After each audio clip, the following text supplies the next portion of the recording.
In 3, 2, 1, let's go. So today, let's add some. Let's make some fetch calls and see if we can add some dynamic data to the platform on Astro. So yeah, let's get started. I'm gonna start my server. It is gonna start at localhost 4321 port, and this is how it looks like. What we can try now is that let's fetch some data from an API, and let's say we pick mempool dot space. This is the documentation, this is the REST API. Let's see what we want to add. So we can pick, let's say, the unconfirmed transactions. So there are like 136,000 unconfirmed transactions in the pool right now. And let's see, mempool, get mempool. This is the API. This is the endpoint. So what we're gonna do is we're gonna hit it once and see 136, and it says 136. So this is how it should be. So on the coding part, I'll come back to the screen. Let's say getting started, I'm gonna write, let's change this to current transactions TRNSCT in mempool. Yeah. So, and we're gonna do, what we're gonna do is we're gonna make a fetch call. So const mempool data is await fetch, and we're gonna just paste this inside the fetch. This is pretty vanilla. Fetch is a Node.js fetch call. It is gonna go to this URL, and whatever is the response, it is gonna store it in the mempool data constant. We are adding a wait here because we want the network call to get finished and then the page should render. What I'm gonna do now is then I'm gonna console.log here so that the data gets printed. Yeah. So this is the response that is coming.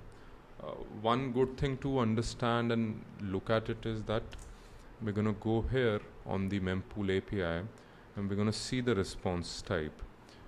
That is a good practice to see that what is the response type, and that way you can decide that how you should be managing the response from the API.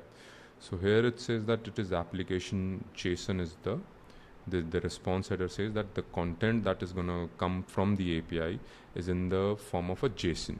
So what we do here is we do mempool data in JSON is await mempool data dot JSON. Now what we're gonna do is we're gonna change this to JSON. Let's see what is being returned. Now this is returning how the data is being rendered on the browser. It could be JSON, it could be text, it could be an image as well. So we have to be mindful about what is being returned, and that's how we convert it. Another thing we could be checking is that what is the response code. So I'll just log another thing here, mempool data dot status console, misspelled it. Let's comment it for once. It should respond in, so like this API, the response was status code was 200. This is what is expected here as well. So the status code is 200. That means what was requested is successful. If you try and make too many calls, probably the API is going to rate limit you, and that's a standard practice. So it is always good to look at the response code and then decide what to do with the page. You might get like too many requests from the server, and you are still expecting for the page to render. But if not the case, then your page might start crashing. So it's a good practice to just check the status code here. So what I do here is I'll be mindful of this. So if this is 200, then what do we create a variable and call it mempool size. So I'm just looking at one of the parameter, which is the mempool size. If it is 200, the response code, then what we should be doing is we should be picking this JSON, and then the key is count in the JSON. So this should become the mempool size. Otherwise, let's say we call it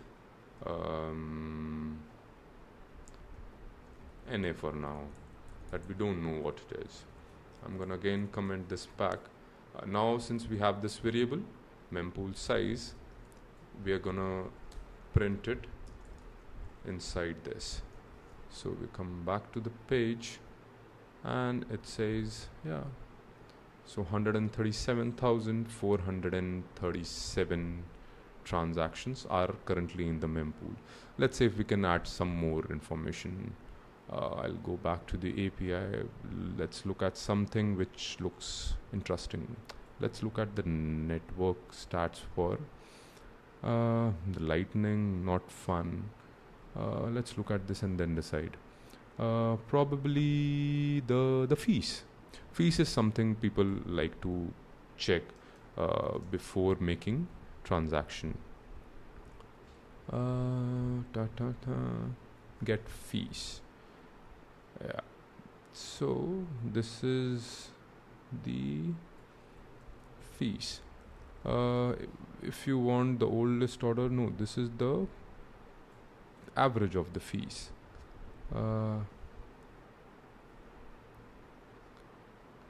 is the fees?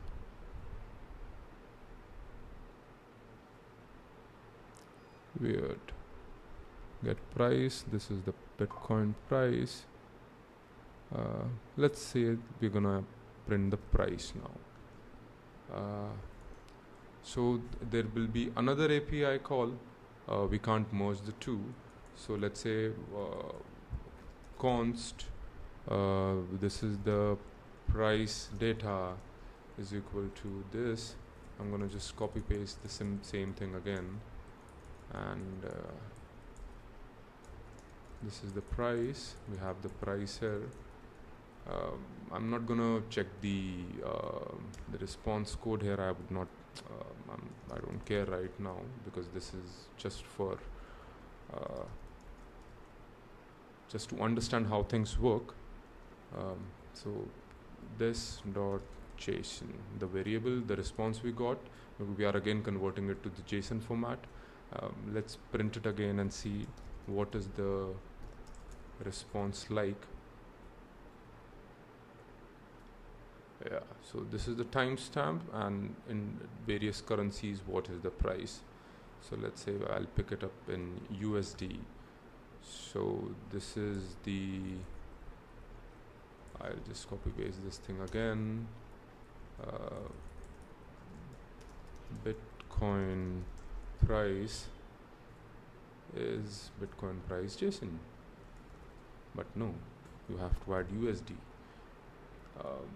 because you're trying to access the USD key, the object, and it should work like a charm. Pretty cool. So yeah, this is how you make network calls. One downside of this is that so while you'll create a build of it, what will happen is that the price of the API, the network call that was being made, it will store that. it is not going to be dynamic until you add some adapter like a Cloudflare thing or a Netlify.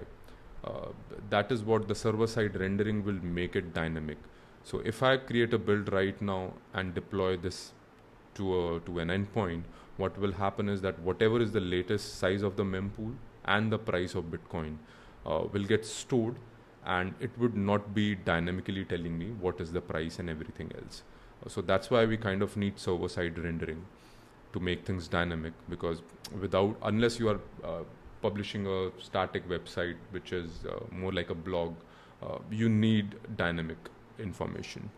So for that, we'll try and add those things in the coming videos. So yeah.